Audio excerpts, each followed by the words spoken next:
So hi everyone, this is Catherine Oaks with Slice Marketing. And again, it is again my pleasure to speak with Doc Segurado, who is the founder and CEO of the Neo-Chi Institute. He has also developed the Neo-Chi lifestyle that helps people get through their days without feeling lost or stressed out, angry or overwhelmed. So again, thank you so much for being here today, Oscar. Thank you so much, Catherine. It's always a great pleasure speaking with you and ensuring that the audience is learning and getting something with them right now, right here. That's the goal. We are here to provide some information that hopefully will help you become less anxious and less stressed out so that you can enjoy your life a little bit more. So Oscar, let's start with this question. Today, we're going to speak about how we can prevent burnout, because so many people feel they burn the candles at both ends all the time. They feel overwhelmed. They are tired. We all have millions of obligations and we have very little time to relax and really chill out, right? So can you describe burnout, how you see it and how you identify areas of our life that we can improve so that we can maybe reduce the potential of burnout or the potential of being exhausted all the time? If you can help us describe how you see it. Great question, great intro. Indeed, you just said something very important, which is you have to identify burnout. And burnout is something that you reach when you go through different levels. First, you have situational anxiety or situational stress. These are different situations that obviously produce some stress. That's good because then you kind of are ready and to tackle with whatever happens. Next step is when you have chronic stress. It's going on, you have different problems, and even when you don't have an actual trigger, you are starting to feel this stressful and anxiety kind of feeling. Now, there are also situations like what happened to me about 5 years ago, and that's why when I started with the Neo-Chi Institute, when I started preparing and writing my book, which is called High Functioning Anxiety, which was mostly related to work. I didn't realize that something was going on. I had so much to do. I was working hard and I was resolving most of the things, but my body was suffering. This is the last step before going into burnout. Burnout is when you really are in a situation where you identify that basically you have an intense fatigue, you cannot function, you are not really able to work, you cannot get out of bed. It's a mix with depression, it's a mix of a number of situations where you really are at the end of the rope. You mentioned like a candle burning in both sides. Right. So I would say that's the way I would describe burnout. Thanks God, not everyone gets to that point, but about 1 in 5 people have right now continuously some type of anxiety and stress. It's crazy that you just said 1 out of 5 people. That's a huge percentage. So many people suffer from anxiety nowadays, and they seem to live in very high emotional pain. What can they do to deal with those negative emotions that doesn't seem to leave them? I think that I'm just repeating your words, which is deal with your emotions. Mm-hmm. And this is something that people don't do. So people practically look for escape routes, look for ways to practically forget what is happening in their daily lives and move on with either excessive eating, shopping, gambling, drinking, spending time binge watching. There are many ways to practically avoid the reality of what happens with your emotions. So the first step is to deal with your emotions. You have two ways to do that. Maybe some people are able to do that on their own. Some people are able to get some friends or family that can help you to do that.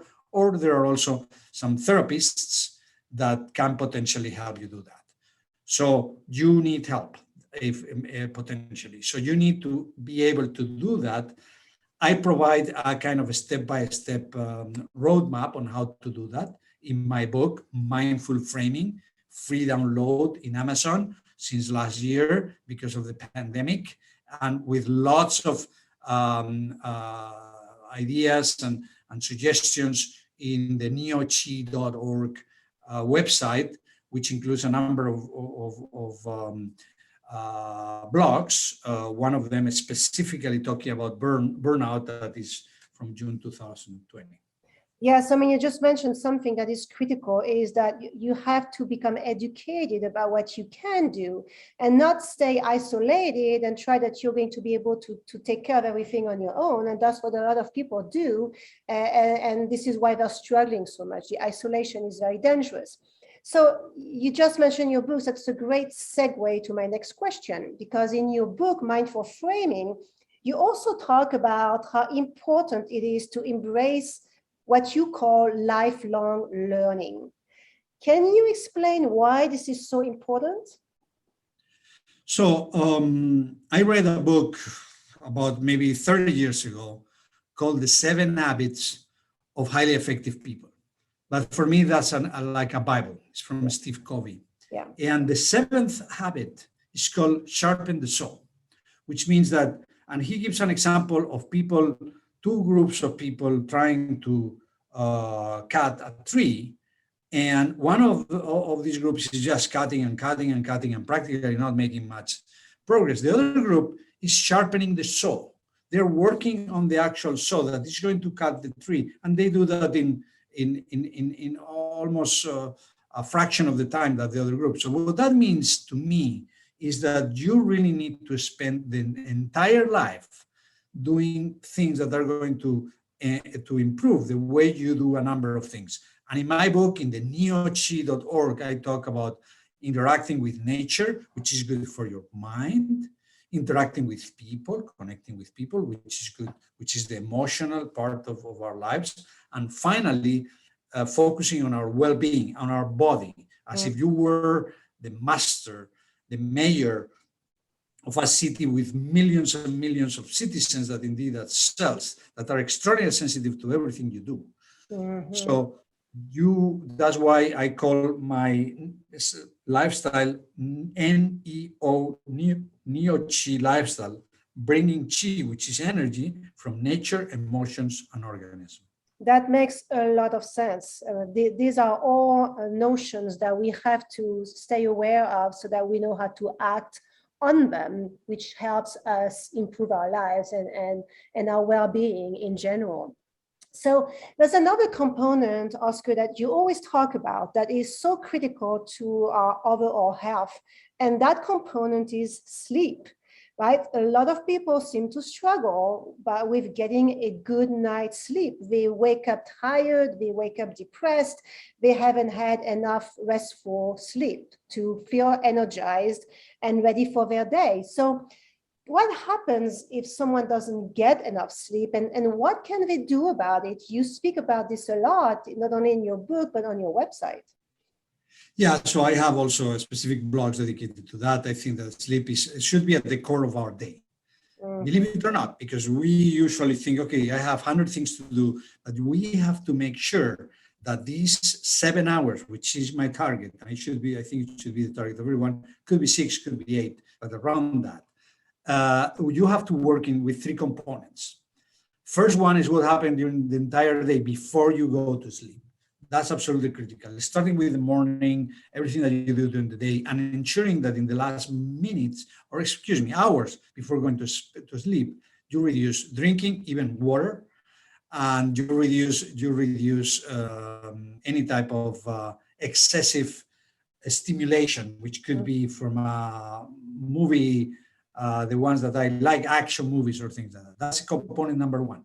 Mm-hmm. Component number 2 is the actual moment you go to bed. What do you do there? And that's what we're going to discuss in our next webinar. We're going to be speaking about what do you do in these maybe 10, 15 minutes where you are in bed and you are starting to get asleep. Mm-hmm. That's component number 2.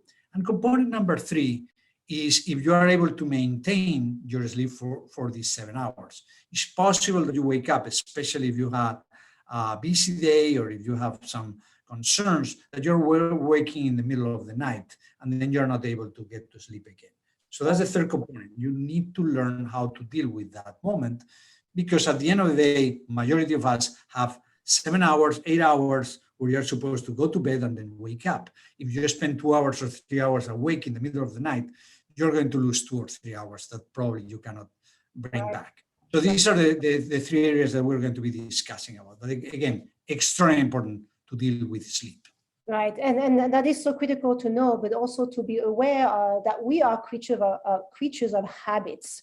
And we are so used to doing the same thing that we don't realize we're doing something that is wrong, that is really impacting the quality of our sleep. So these are elements that you will be addressing on your next webinar, which, by the way, will take place on Saturday, July 17th by 9 a.m. Pacific, noon Eastern time.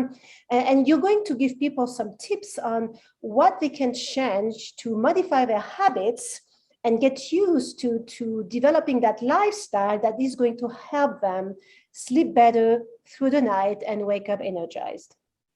Exactly. So the word habits, routines, right, are absolutely critical. This makes life, in principle, boring. People want to do different things. They want to be in Disney one weekend and they want to go to Yosemite the next weekend or whatever. But right. no, the key is to have a boring life in some way, which is driven by routines, by habits. And I even have an app that practically tells me what to do at certain times of the day, and even I get a scoring through how I did it. And I have a number of habits that still allow you to do many other things during the day. But absolutely, that's the keyword, habits. Yes. So thank you so much, Oscar. I hope a lot of you will join our seminar, our webinar. It's a webinar. It's online. It's a Zoom webinar. It's a free, about 45-minute webinar. Anybody can join. Here is the information on the screen that you can use to register to the webinar. Please come. You're going to love it. You also will be able to ask questions directly to Oscar and gain some information that is so valuable. He has amazing resources, amazing knowledge about all of these elements that really help us live a better life. So join us. You will love it. You will enjoy it. We all look forward to seeing you there. Thank you so much for your time today, Oscar. It's always a pleasure to have you. Thank you so much, Catherine. Always a great pleasure speaking with you. All right. Take care. Bye-bye.